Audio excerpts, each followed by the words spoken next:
The word for patience in the Bible doesn't mean what you think it means.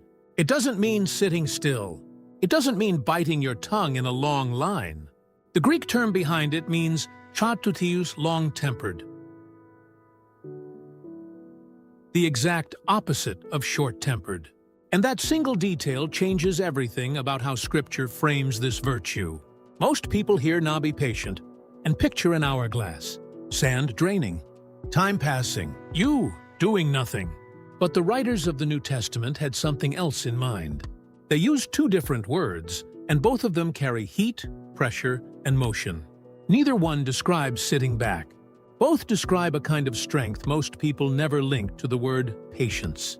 To understand why, we need to pull apart those two Greek words and see what each one carries. The first is macrothumia. Break it apart, and you get one long and faster temper. It's a fuse, not a short one that sparks and blows in seconds. A long one that burns slow and steady, even when someone holds a match right next to it. This word shows up when the text talks about dealing with people, flawed people, difficult people, the kind who test your limits on purpose or by accident. Macrothumia is the choice not to snap, not because you can't, but because you won't. It's power held back, a clenched fist that stays at your side. The second word is different in feel, hupomone. This one shows up when the pressure comes not from people but from life itself. Storms, loss, illness, chains. It means to remain standing under a load that should crush you. Picture a climber in a downpour, wind tearing at the rope, hands raw, planting one anchor after the next, not waiting for the storm to pass, moving through it. That's hupomone, active, grinding, forward motion, under weight. So right away, the Bible splits patience into two lanes. One faces inward, toward the people around you. The other faces outward, toward the trials that hit you from the world. The bulk of these words in the New Testament deal with endurance under suffering. A smaller share deal with bearing the faults of others. Most sermons lean hard on the first kind. They talk about Job. They talk about Paul in prison. They talk about holding on when everything falls apart. That focus isn't wrong, but it leaves the other kind in shadow. The relational patience. The kind that asks you to hold your fire when someone close to you does something foolish or hurtful or selfish for the third time this week. Here's where it gets strange. When Paul lists the fruit of the Spirit in his letter to the churches in Galatia, patience sits right in the middle, after love, joy, and peace. That placement matters. These qualities aren't listed at random. They form a shape. Love opens the door, joy and peace fill the room. And then patience holds the room together when the walls start to shake. But if patience is fruit of the Spirit, that raises a hard question. Can you grow it yourself, or does it only come from outside you? The obvious answer is that it's a gift. You pray, and God delivers it to your heart like a package. And there's truth in that. Paul frames these qualities as something the Spirit produces, not something you build through willpower. But that framing doesn't mean you sit idle. A farmer doesn't make the rain fall, but a farmer still tills, plants, weeds, and waits. The rain comes from above. The harvest comes from work below. James makes this point with blunt force. He tells his readers to look at the farmer who waits for the early and late rains. That farmer doesn't sit on a porch. That farmer works the soil every single day, trusting that the season will turn. The patience James describes is sweat and dirt and sore hands, not folded arms. And then there's Job. Most people know the broad strokes. A man who had everything, lost it all, sat in ash and grief. But look closer. Job doesn't sit quietly. Job argues. Job demands answers. Job shouts at the sky. He questions God directly, openly, with raw and furious language. And yet, at the end, the text calls him patient. Why? Because he never quit. He never walked away. He stayed in the talk even when every nerve in his body screamed at him to stop. His patience wasn't silence. It was fierce, stubborn presence. Paul adds a different shade to the portrait. He writes from a cell chained to a guard, facing death. And in those letters, he doesn't describe patience as gritting his teeth. He describes it as rejoicing, not because suffering feels good, because suffering, in his view, produces something. It builds endurance. Endurance builds character. Character builds hope. Patience is the spark that starts that chain. But here's where we need to push back for a moment, because patience as active strength has limits. There are seasons in Scripture where the call isn't to press forward or hold firm, but to simply be still. The Psalms are full of this. Be still and know. To wait for the Lord.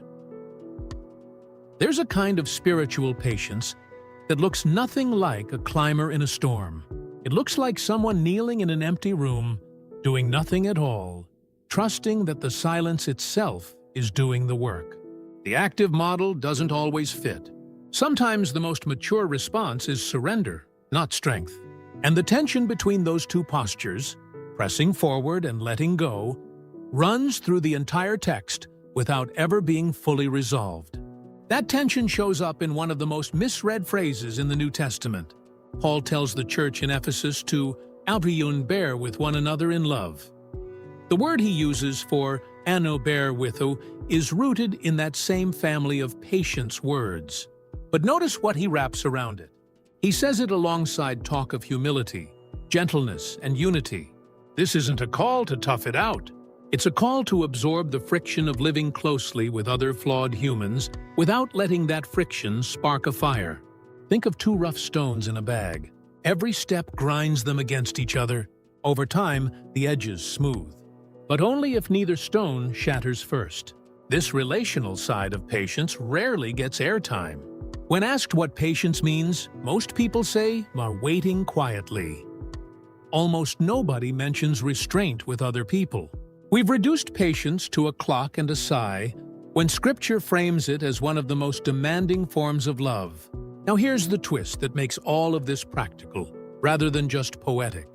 Modern research confirms that after long-tempered control, the ability to hold your reaction while pressure builds is trainable. It's not locked at birth. It's not a fixed trait stamped into your genes.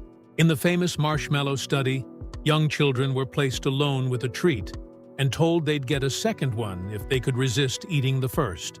Most gave in quickly, but follow-up work showed that the children who used tricks, covering their eyes, singing to themselves, turning away, lasted far longer.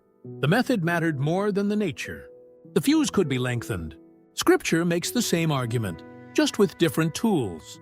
Prayer, fasting, sitting with the text. Life in a group where people annoy you and love you in equal measure. These aren't just spiritual rituals. They're reps. Every time you pause before reacting, every time you stay in the room when you want to leave, every time you return to a difficult person with the same grace you offered yesterday, the fuse grows a little longer. One study on regular prayer found that people who kept up the practice reported a clear rise in their own patience over a few months. Not because they'd become more passive, because they'd become more rooted. They had somewhere to put the pressure, instead of letting it blow outward. This reframes the whole talk. Patience isn't a trait you're born with. It's a skill built under strain, like a blade forged in heat and cooled slowly until it holds an edge. Rush the cooling and the steel cracks. Let it take its time and the metal becomes something new, something that bends without breaking. Scripture doesn't promise that patience will make your life easier. It promises that patience will make you stronger, sharper, more fit for the work you were made to do. The storms don't stop. The people around you don't become perfect. But you become the kind of person who can stand in the wind without being torn apart, and sit with a difficult neighbor without reaching for the match. If this shifted something in how you see patience, there are more stories like this waiting here. Subscribe so the next one finds you. Every story we tell is built to feed something deeper than just your curiosity. A fuse wins through a dark forge. It doesn't explode, it glows. And the steel it touches holds an edge that lasts,